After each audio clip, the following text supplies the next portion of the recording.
Storybook Spooks, Part 4. And now, dear listener, we return to the present, in the dark, dark place we began this story. Hi, are you back? It's me, Lola. So that's what happened to lead up to this mess. Since you've been listening to my story, I've had a commotion going on. Obviously, I can't see anything. It's still pitch black, but somewhere something is going on. I think they, she, he, or it has finally decided what it is they're going to do with me. Lola found herself eating a piece of fruit. It was a bit soggy in places. She ordinarily would have said, "Oh, this blackberry," at least she thought it was a blackberry, for it was huge, "is gone off." But the squidgy parts were syrupy sweet. Lola didn't realise, but she had a straw, and she was sucking up all the sugary liquid through it. She felt a gush of wind by the side of her. Then a fuzzy, furry body brushed up against her wing. "Wing? I have wings?" She moved forward on her 2 front legs, and 4 other legs followed after the first 2. She bent down so that her body was the shape of a half-moon crescent. "I'm a bee," she said. "No, you're not." Lola turned to see a slightly smaller version of herself joining in, slurping the blackberry. "What am I then?" Lola asked. "You're a wasp." "Well, that's not much different. I don't want to be a wasp. I was a human girl just a few moments ago."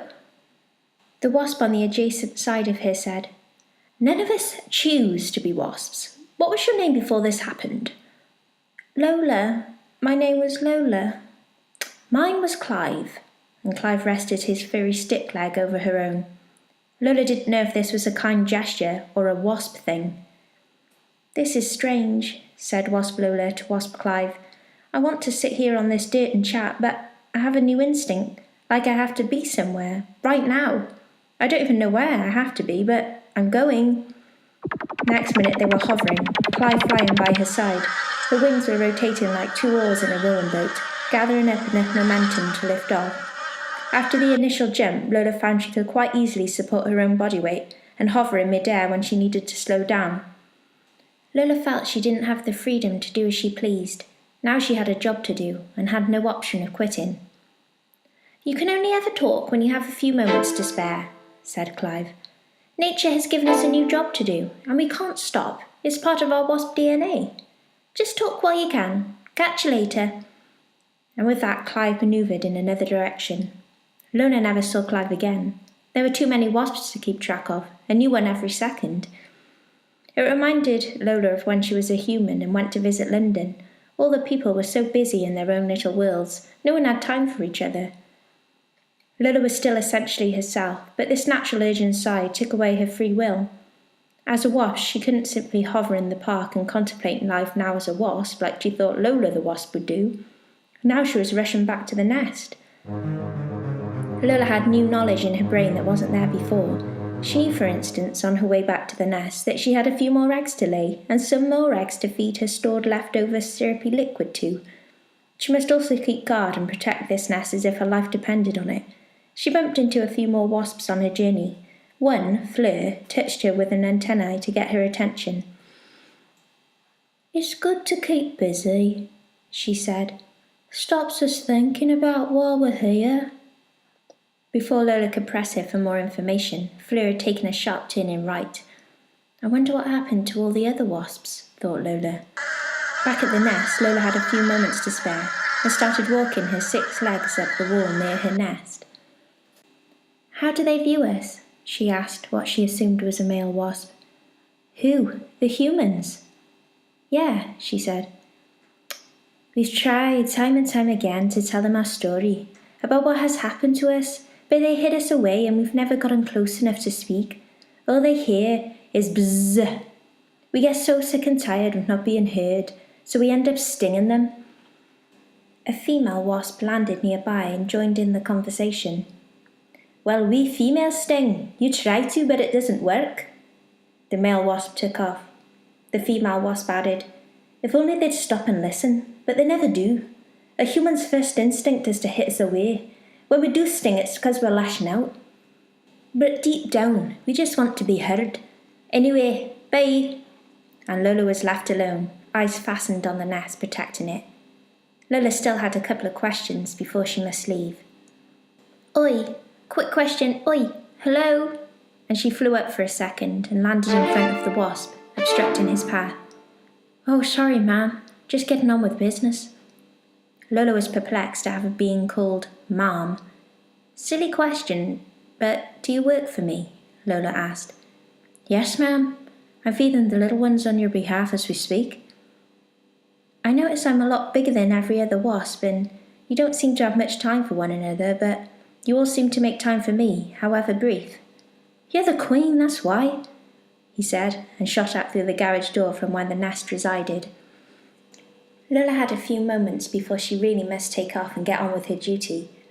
Her last thoughts before she switched into work mode were, so I was supposed to be queen in the old land of the spooks, and I'm a queen wasp here.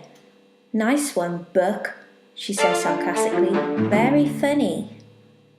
Lola heard many tales over the upcoming months. For the first time she began to see the same wasps, as there was a noticeable drop in numbers. This meant more time to hang around and talk with the ones that remained. Lola noticed a drop in temperature up through her fragile skeletal wings, and the breezes were a lot stronger than previously. Lola felt the resistance when she flew, unless she was going in the same direction as the wind.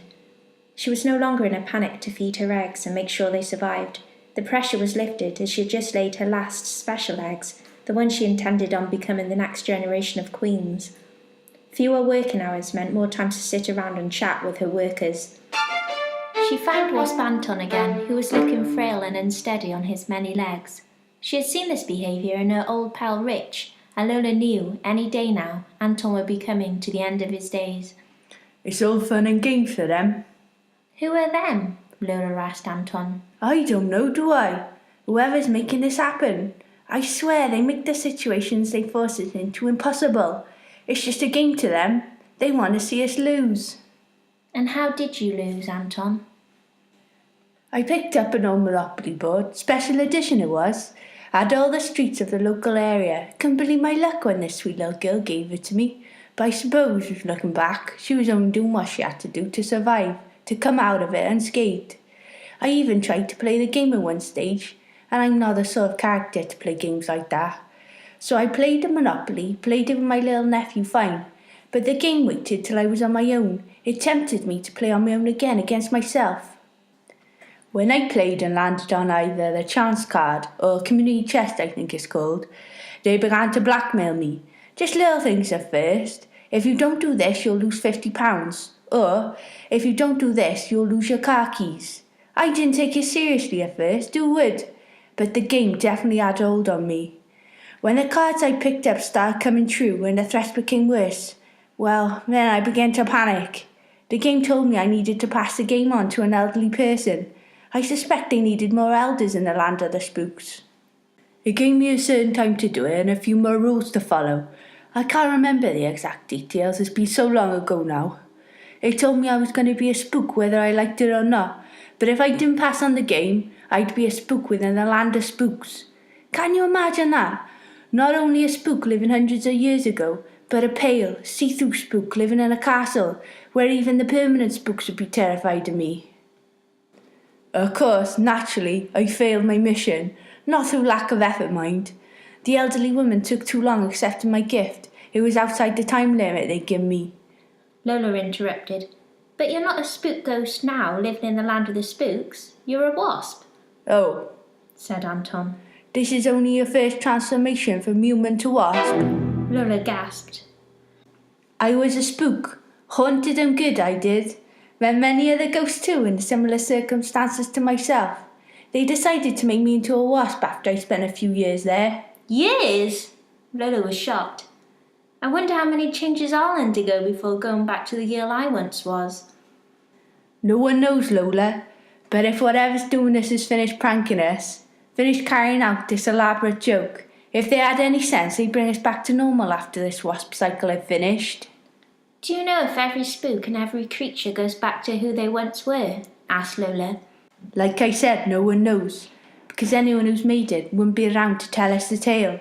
I remember my old friend Annette, who was a ghost with me in the past. She told me that eventually they let you go back to the present human world. Just wake up in your own body again, and it's as if you've never left. I like to think that's true. That was the last deep conversation Lola had before she felt a change in her wasp body. She felt overwhelmingly tired and exhausted. The cold was too much for her fragile skeleton to continue on, and no other wasps were in sight. She knew automatically that she needed to find a safe, warm, sheltered place to hibernate. She slowly combed the area all day until she found her ideal place. A piece of tree bark had a crevice for her body to hide beneath. Maybe I'll be a wasp when I wake up, or maybe I've come to the end of my life cycle, thought Wasp Lola. When she felt as comfortable as she could make herself, she tucked her wings and antennae underneath and laid on her front like she was in a relaxing yoga pose, her legs gripping to the tree bark. She closed her wasp eyes and felt the feeling she had when she had her tonsils removed in hospital and the anaesthetic took effect, and she entered into hibernation. She waited for the warmth to awaken her hibernating body, but the warmth didn't get a chance to wake her up. The Storybook Spooks. End of Part 4.